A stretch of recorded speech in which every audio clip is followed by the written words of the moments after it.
26 जून निर्जला एकादशी। कर लें इन चीज़ों का दान, बरसेगी विष्णु लक्ष्मी की कृपा। राधे राधे दोस्तों, आप सभी का हमारे चैनल में हार्दिक स्वागत है। दोस्तों, हिंदू धर्म में साल भर में आने वाली सभी एकादशियों में निर्जला एकादशी का सबसे महान, सबसे पवित्र और सबसे फलदायी एकादशी माना गया है। शास्त्रों में कहा गया है कि जो व्यक्ति श्रद्धा और भक्ति के साथ निर्जला एकादशी का व्रत करता है उसे वर्ष भर की 24 एकादशियों का पुण्य प्राप्त होता है। लेकिन क्या आप जानते हैं कि केवल व्रत रखने से ही नहीं बल्कि पारण के दिन किए गए कुछ विशेष दान आपके भाग्य को भी बदल सकते हैं। कहा जाता है कि निर्जला एकादशी के पारण के दिन किया गया दान कई गुना फल देता है। इससे भगवान विष्णु प्रसन्न होते हैं, माँ लक्ष्मी की कृपा बरसती है और जीवन में सुख समृद्धि तथा धन धान्य का आगमन होता है। आज के इस विशेष वीडियो में हम आपको बताएंगे कि 26 जून को पारण के दिन कौन कौन सी चीज़ें दान करनी चाहिए और किन बातों का ध्यान रखना चाहिए। तो वीडियो को अंत तक जरूर देखिए, क्योंकि अंतिम उपाय आपके लिए बेहद लाभदायक साबित हो सकता है। पहला दान, जल और घड़े का दान। दोस्तों, निर्जला एकादशी का सबसे महत्वपूर्ण दान है जल दान। शास्त्रों में कहा गया है कि जल ही जीवन है। गर्मी के मौसम में किसी प्यासे व्यक्ति को पानी पिलाना हजारों यज्ञों के समान पुण्य देने वाला माना गया है। इस दिन आप किसी जरूरतमंद व्यक्ति, ब्राह्मण या मंदिर में जल से भरा मिट्टी का घड़ा दान कर सकते हैं। यदि संभव हो तो घड़े में मिश्री, गुड़ या कुछ दक्षिणा भी रखें। मान्यता है कि ऐसा करने से पितरों की आत्मा तृप्त होती है, परिवार में सुख शांति आती है और धन की कमी धीरे धीरे समाप्त होने लगती है।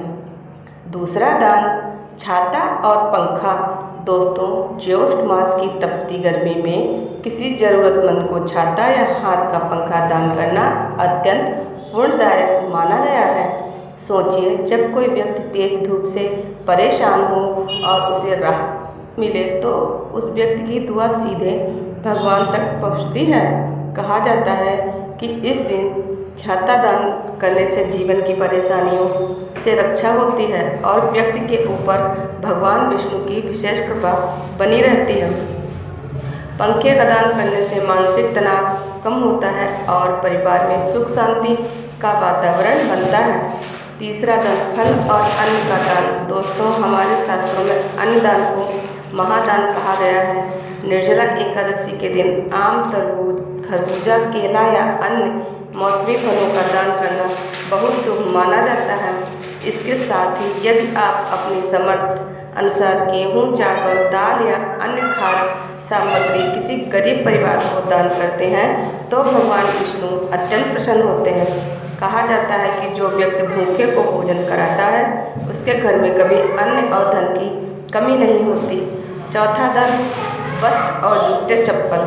दोस्तों, इस दिन पीले रंग के वस्त्रों का दान विशेष फलदायी माना गया है। पीला रंग भगवान विष्णु को अत्यंत प्रिय है। यदि आप किसी जरूरतमंद को नए वस्त्र दान करते हैं तो इससे जीवन में सकारात्मक ऊर्जा का संचार होता है। साथ ही नए जूते या चप्पल का दान भी बहुत शुभ माना गया है। मान्यता है कि इससे राहु केतु के नकारात्मक प्रभाव कम होते हैं और रुके हुए कार्यों में सफलता मिलने लगती है। पांचवा और सबसे महत्वपूर्ण उपाय, पारण और तुलसी का महत्व। दोस्तों, निर्जला एकादशी का व्रत तभी पूर्ण माना जाता है जब उसका पारण विधि विधान से किया जाए।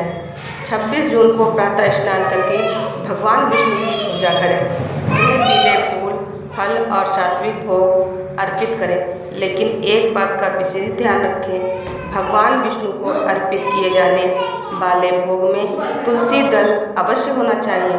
शास्त्रों में कहा गया है कि तुलसी के बिना भगवान विष्णु भोग स्वीकार नहीं करते।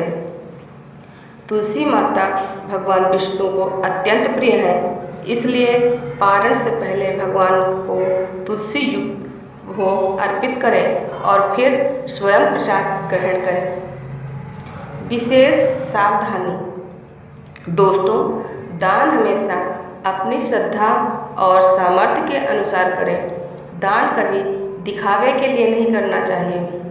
सच्चे मन से किया गया छोटा सा दान श्री भगवान को प्रिय होता है।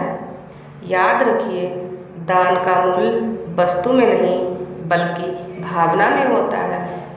दोस्तों, इस निर्जला एकादशी पर जल, घड़ा, छाता, पंखा, फल, अन्न, वस्त्र और जूते, चप्पल का दान अवश्य करें। भगवान विष्णु और माँ लक्ष्मी की कृपा से आपके जीवन में सुख, समृद्धि और खुशियों का आगमन हो। अगर आपको आज की यह जानकारी अच्छी लगी हो तो वीडियो को लाइक करें, शेयर करें और चैनल को सब्सक्राइब करना ना भूलें। कमेंट बॉक्स में अवश्य लिखें ओम नमो भगवते वासुदेवाय और साथ ही लिखें जय श्री हरि विष्णु। मिलते हैं अगले वीडियो में एक नई और रोचक जानकारी के साथ। तब तक के लिए राधे राधे, जय श्री हरि विष्णु।